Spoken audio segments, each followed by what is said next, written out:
You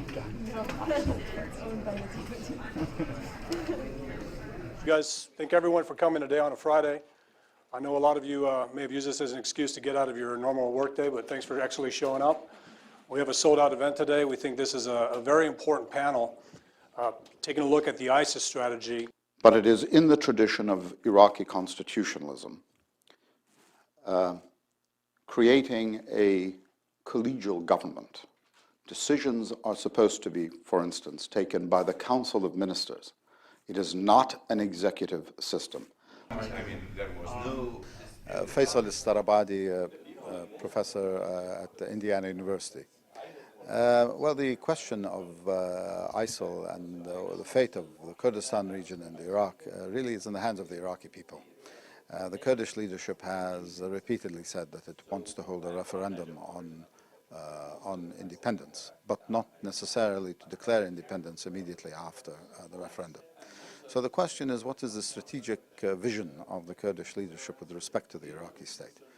If the Kurds wished, if the Kurdish people and the Kurdish leadership wish to remain a part of the Iraqi state, say for the foreseeable future, then I think we have to decide what are the parameters of the state. Is there a shared vision for what that state is? And how do we build state institutions?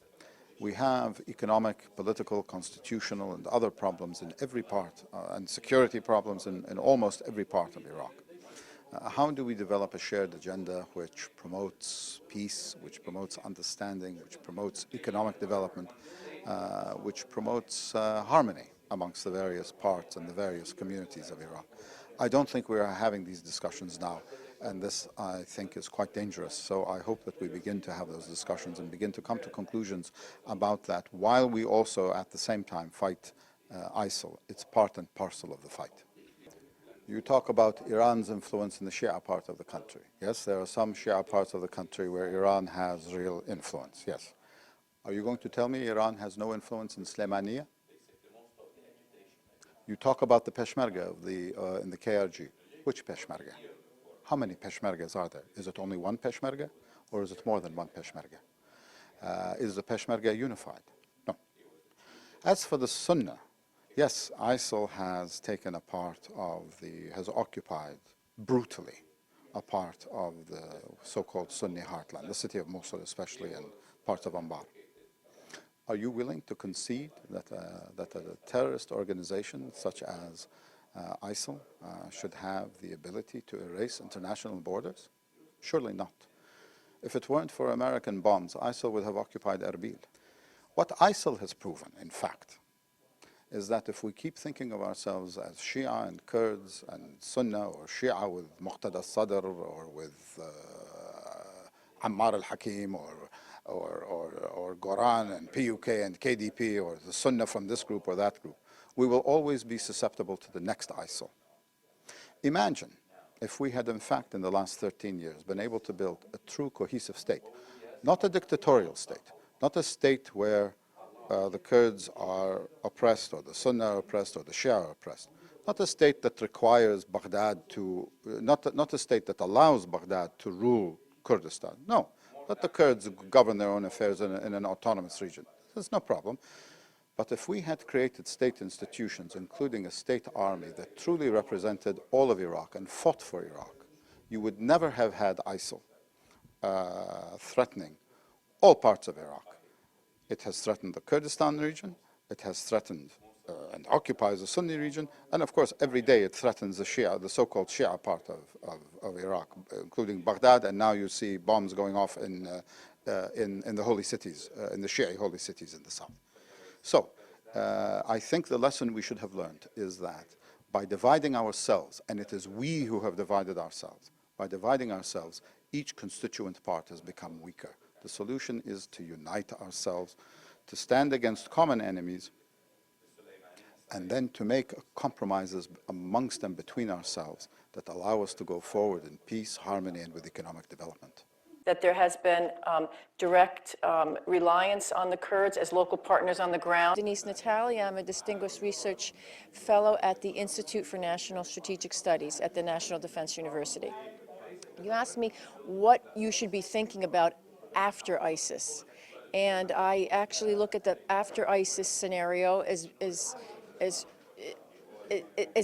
difficult or as threatening as the current situation, for the reason that, one, you don't know how long coalition and international support will be there to assist the Kurds and any other group to hold and secure these territories.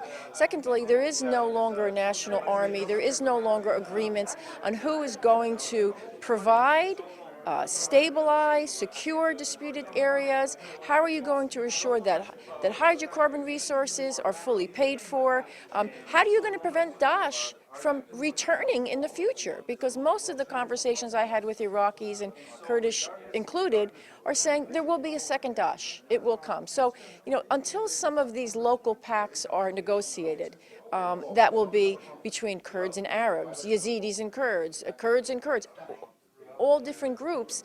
In some of these former Daesh safe havens, I see the Kurdish region as being vulnerable. I know it's far more secure and stable than other parts of Iraq, but that still doesn't say that the future is secure.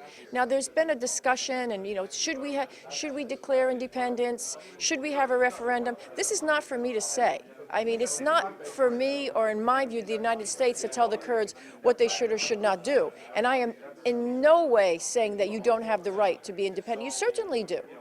My concern has always been, and why I have been critical, is because you want to do something that's not going to have repercussions on you in a worse way.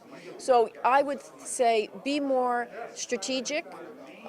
Think about, are all the processes in place that can let you stand strong? And I say the same thing about, the exporting of the oil. Did it allow you to become as autonomous as you want to be, or are you now more dependent on Turkey and other places? And the same thing would be about the independence. I mean, you're landlocked. There's certain realities on the ground. That doesn't mean I don't think you have the right. It doesn't mean I don't like the Kurds. It means I care that will any of your regional neighbors have repercussions on you? Will other Iraqis take repercussions? Will there be a backlash against Kurdish communities if borders are shut? 2 months ago, the border was shut for 3 weeks and the oil didn't get out. Could you imagine? You have to be prepared. So my question would be, is the Kurdistan region prepared for the worst case scenario? If borders were closed, if there would be backlash, and those are the kind of questions that I would be thinking about when somebody says, should we have independence? It's not, do you have the right? Sure. And it's not for me to decide. If the Iraqis decide, the regional neighbors decide, and everybody wants to recognize it, then that's your business. I don't think there's anybody saying you don't have the right. Of course you have the right. But will that be and allow you to live peacefully and stably in a stable way? Will your neighbors be at ease with this? And by neighbors, I don't mean just Turkey, Iran, Syria. I mean Sunni Arab communities. I mean communities that you share borders with. Will, when America leaves, what is it that you will have left us? And the ambassador, with sort of a smile and a quip, said, well, democracy. And there was, again, a pregnant pause, and this one tribal leader, a Shia leader from the South, said, well, we believe that a government should bring 4 things for its people. One is security, the other one is fairness and rule of law, basically, fairness and justice in a system. The third is food, and the fourth is basic services. I'm Colonel Rick Welch, and retired colonel. I spent 7 years in Iraq.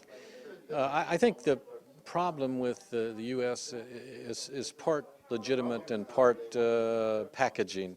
We go on this issue that we will only work through sovereign governments. This is one reason we won't arm the Sunni Arab tribes directly and the Kurdish forces, because we're working through the central government in Baghdad. That's the talking point, and that's the policy of the U.S. So, because if they armed them directly, it could also undermine the existing prime minister, who is sort of in a weak position now. But my personal view is we have the ability and the capability, the American military, the American government, we've done this before, we could do that to make sure they get the arms and equipment by persuading the Iraqi government to approve it, the prime minister by executive order. even though that might put him in a weak position.